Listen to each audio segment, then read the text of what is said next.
Sorry, everybody. I do not know what happened, but glad to be back. Welcome back to Ask a Flower Farmer Wednesday. It's your friend Lisa Mason Ziegler. And, this gray head on top here is from technology. It is not from anything else. Having these little hiccups just happens all the time, but we've learned that in all else fails, restart what you're doing. That's true in flower farming too. So if you posted a question, you need to repost it because we just lost that when I had to end to restart. And you post your questions down below in the little bubble with the question mark. That way it doesn't get lost in the comments. And the other thing that we just absolutely love, everybody loves this, is if you are one of our students of any of our online courses, it doesn't matter, an on-demand or a school, if you post and put the sunflower emoji, that actually identifies you to everybody that you're one of our students. And then a lot of times classmates will hook up and connect. And especially when we get a lot of students going on, people are saying like, where are you? So it is really, really a lot of fun.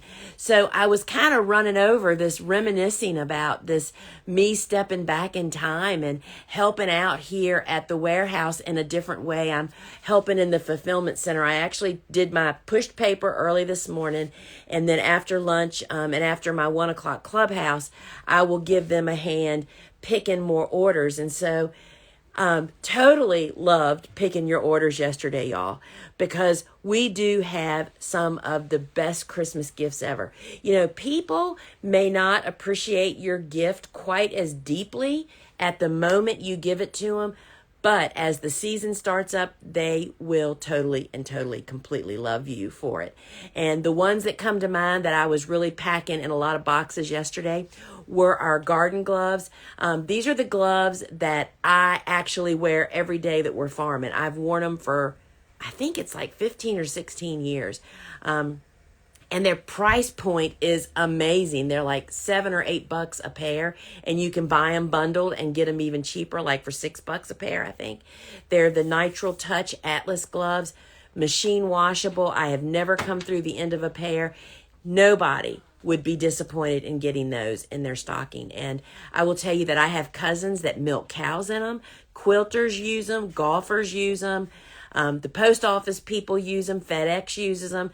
They are the best ever. And we still have a decent supply of them, but we won't be able to restock before Christmas. So I'm saying get those boogers now.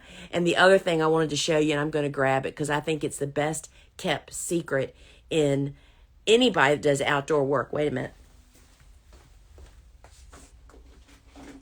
This, we buy from a Japanese company because Japanese make some awesome tools. This is what is called actually a sod cutter. And it's made, imagine on a sod farm or laying sod. They roll it out and they have to cut. This little thing is $10. It is the best $10 you will ever spend. It's got a serrated edge. Even when this is old and rusty because you've left it sitting outside, it still cuts like nobody's tomorrow. I use this thing for everything. I do not cut flowers with this. It doesn't make a clean enough cut for that, for me. But we harvest greens. I literally use it to cut the string off of the tiller when the string from straw bales gets wrapped around the tiller. My goodness, this is the best little tool ever. I have literally cut plants out of the ground instead of digging up a big hosta to divide it, literally taking this and cutting out segments throughout the big plant. Best tool ever. You'll find it on our website for $9.95, I think, and it's called a root and sod cutter. This will liberate your life for anybody that messes around in the soil. So I see we got questions down there now. Let me put this back or it'll never make it back there. And Suzanne, did you ever find the cutoff date for Christmas shipping? I mean, we're doing this from memory, but it's like mid-December is the last date that the you can count on getting stuff from us. And that's assuming you're not living in California. And so keep that in mind. All right. So Ashley asks, we're just learning everything, so we missed the fall planting.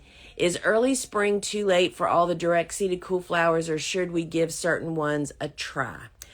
So Ashley, I don't know where you are, and that is really, really significant when we're talking about cool flowers, because if you live in the deep south, very early spring is not nearly as beneficial, and then you would still be able to do it. But here's the bottom line. To be able to direct seed and have success, because you have to be having warmth during the day, if you live in the south and you have hoops and row cover, then you might be able to get away with some direct seeding. If you're in the south, there's still time to plant transplants, but you just have to get out there and get your beds prepared. But very early spring is another good option. So don't, I understand that learning about stuff after the fact, that happened to me for many years, and it still happens to me, y'all, in other ways. So it just really depends on where you are, Ashley. Oh, I'm in the Piedmont of North Carolina.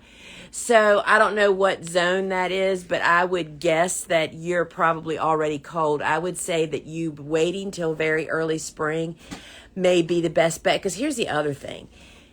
Pushing the envelope and doing something after you're supposed to be doing it, the non-optimal time window, set you up for failure. And there's other things you could get busy doing. Do you see what I mean? And then it's like, if you fail, oftentimes we forget, oh yeah, but you know what? I didn't really plant them at the right time, so maybe I shouldn't judge them. We all judge them, y'all. And that's why it is just such a, not a good idea to do things way after you're supposed to do really late, because it just sets us up to fail. All right, Young's Mill, what is the latest in the fall you've transplanted seedlings? I have snaps, cresspedia, yarrow, and rebecca ready to be transplanted. We still have transplants to plant, Tori. So, when the ground freezes is the only time that you really have to stop planting. But again, the whole metric on that is you got to have your beds ready, because our soil is already too wet to work. So if you don't already have your bed prepared, that's a little troublesome. But if your beds are prepared, ready and waiting out there, you can plug them in and hoop and cover them, just to give them that added TLC to help them get rooted in. But yeah, we're still planting Rudbeckia and Sweet Williams, actually. Can you cut Hellebore blooms the first year of planting? Yes, I see no reason why you wouldn't be able to do that. It's not like peonies and other plants that are really you're trying to give them all the energy they can get from the vegetation. So yeah, we definitely would cut them. But when you cut young plants, you're cutting all the potential reseeding. I don't know what variety you have, but that's the only thing that you would really be losing with that. How do you prevent birds and other animals from eating your seedlings when you are in your car park? I think there might be a typo there. How do you prevent birds and other... well, the way to prevent any varmint from getting to your plants or seeds is actually... row cover. Hoops and row cover stop them all. And if you do it immediately, they don't even know what's under there. Their animals are pretty smart, but they don't put all that equation together. But the key is to actually do it immediately. 15th. And Suzanne just told me that the cutoff date for shipping for Christmas for us is the 15th. We can ship stuff after the 15th, but you just might not have it for Christmas, right? On a super tight budget at our new U-Pick and wanting to try newspaper in place of the biofilm, how exactly do you top the row and keep the paper in place? You would have to use mulch. And so it kind of defeats the whole purpose, right? So that's the point of using sheets, a roll of something in place of all the pieces. Whenever you use newspaper, you have to top it with 2 to 4 inches of mulch to keep it in place.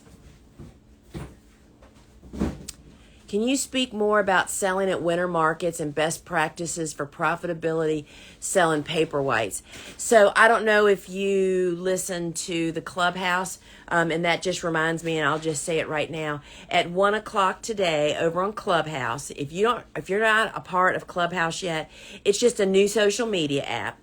And all you have to do to join it is to download the app and join Clubhouse, and then search for my club, Flower Farming, and join it so you get notified. But every Wednesday at 1:00 Eastern time, I'm live over there, and I give a little talk for about 15 minutes, and then you have opportunity to ask questions. You can come up on stage. Today I'm talking about a super important topic, and it's talking about resting and why resting is important to your business. And I'll be talking about that more. And you may have gotten a little bit of that from my post today in Instagram, where I talk about that, I've already had a little bit of resting time, and how my creative juices just really get flowing as I talk about a little fiction story that I work on from time to time.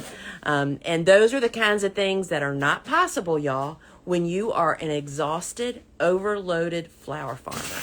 But in addition to that, you cannot get business brainstorms. You cannot take care of yourself and your family. And so it's really an important time that we're heading into, and that's what I'm talking about over on Clubhouse.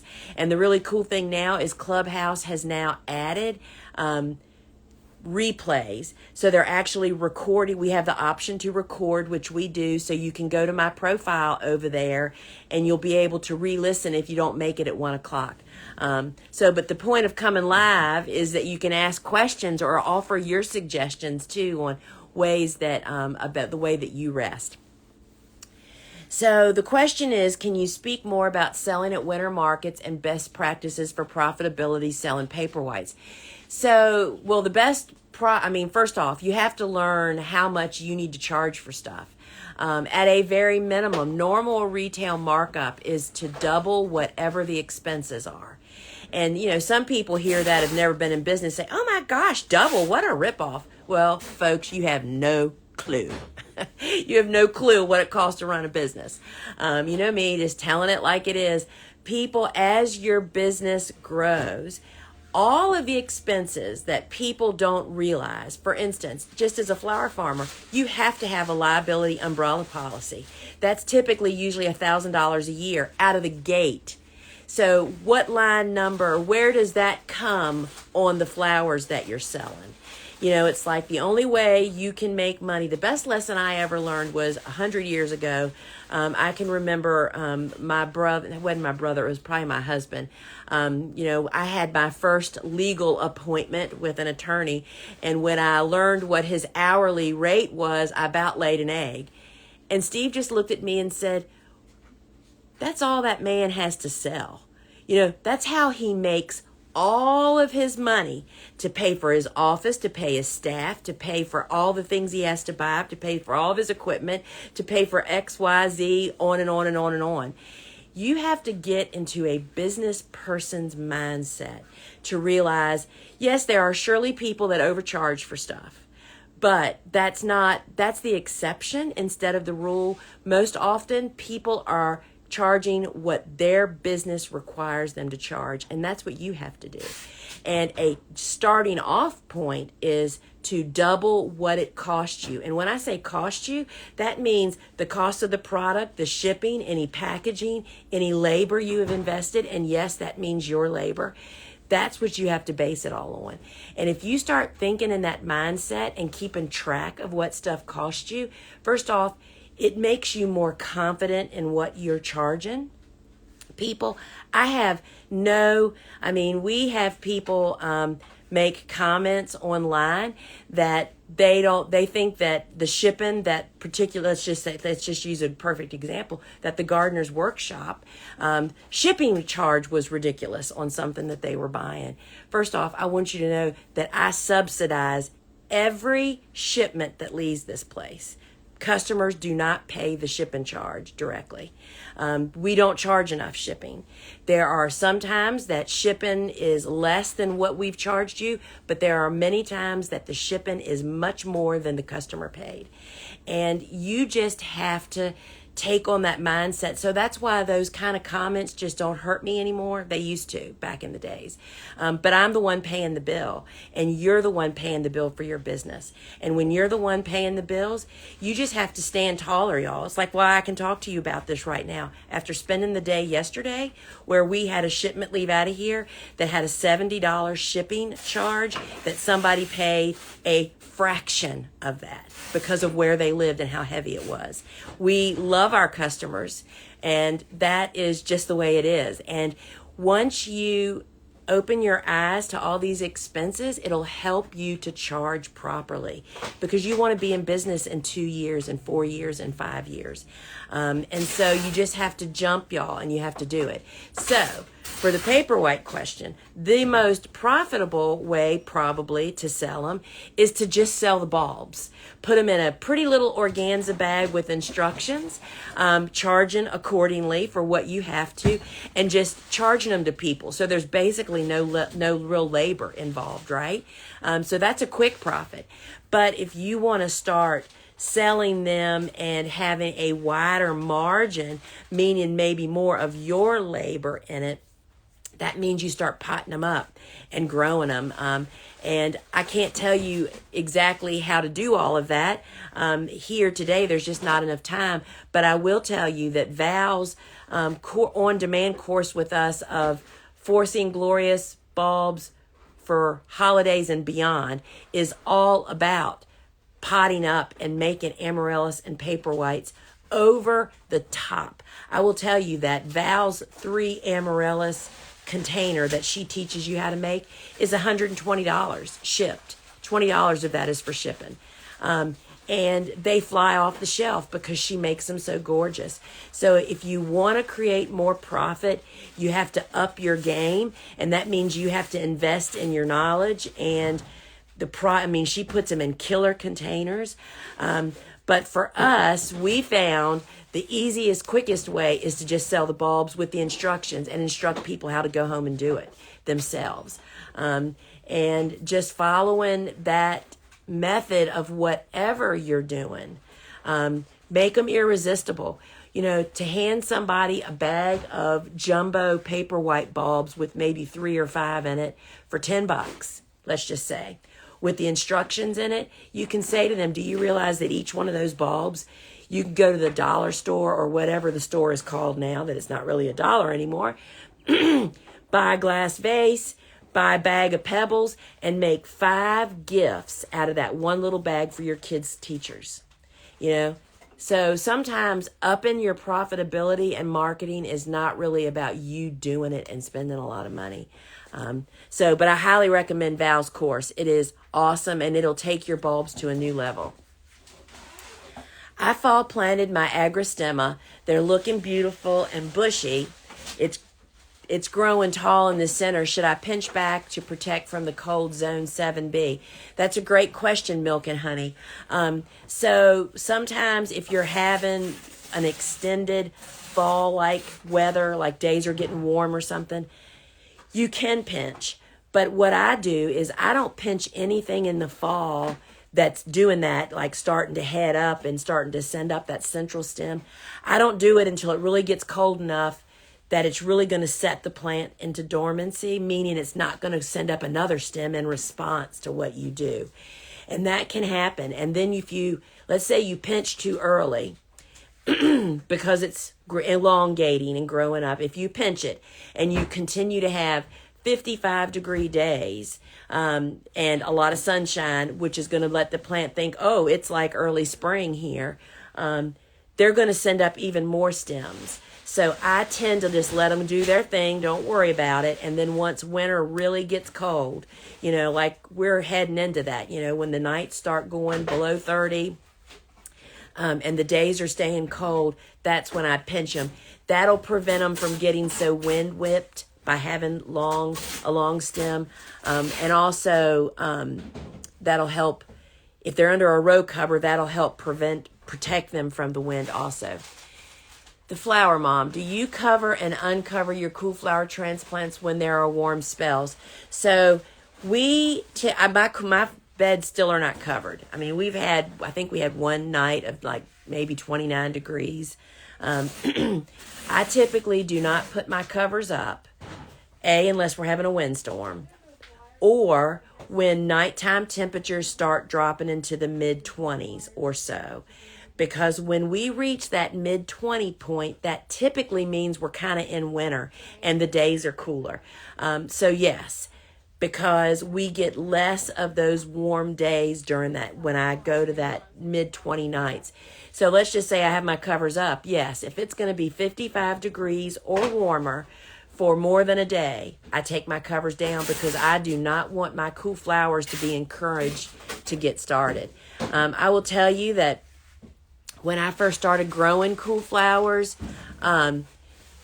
20 years ago, I would put my covers up about Thanksgiving and never even bring them down again. That is not the case now. We have warm spurts, so it just gives you better workouts. Ashley asks, is it true that using just a simple shop light can work for a grow light? That is true if you are starting transplants. But here's the thing. You have to replace those bulbs every single year, whether they're burnt out or not. They just kind of lose their brightness, but yes, it will work. We definitely saw a increased because I sell grow lights, right? So when we started selling grow lights is when I introduced grow lights into my own operation 15 years ago. And it was based on the trial that Suzanne and I did. We started some seeds and we grew some under a shop light and we grew some under a grow light. There is no question that transplants grown under shop lights are deeper green, they bush out more, and they stay shorter because it's more intense light. That's what the whole difference is. I'm a small backyard grower, and when starting seeds in soil blocks, can I divide the blocks to do 10 seeds of one flower and 10 seeds of another flower? So that is a great question, Sarah Lynn. So what we tend to do with that, the reason you don't want to mix different varieties of seeds on the same little tray is because seeds germinate at different rates. And if, let's say those 10 seeds sprout within a couple of days, but these seeds over here still haven't sprouted, then you have to make a choice. Am I taking these 10 to the light that they need to keep them from stretching, or do I leave it so that these continue to get the heat that they need? So my recommendation to you, the way that you can manipulate that is to keep the blocks in the 20 clusters, because they just water and grow better that way. I have tried it. But once your 10 are grouped together, start to sprout, we use a pancake spatula, to just cut the blocks off from the cluster and then scoop them and move them over to the light on a new little tray. But I will tell you, it is the cluster of 20 that makes watering easier and they don't dry out as fast. So what I might suggest to you, what I would do if that was me, I would make a cluster of 20 and sow 10 seeds in it and put it on its own tray, or at least be able to keep the cluster of 20 together when you move them over. It just makes watering a whole lot easier. The flower mom, is there such a thing as too late to move transplants outdoors under cover? Yes, when the ground is frozen. I need water. I think this is mine.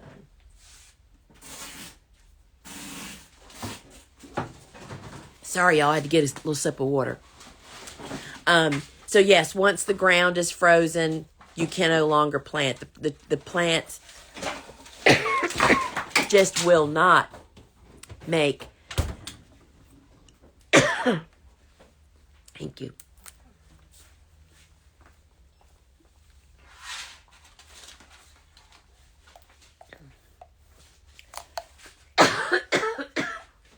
Sorry, y'all. Got a tickle. And it's almost time to go, so I'm going to have to say goodbye. So come over to Clubhouse and bring your questions.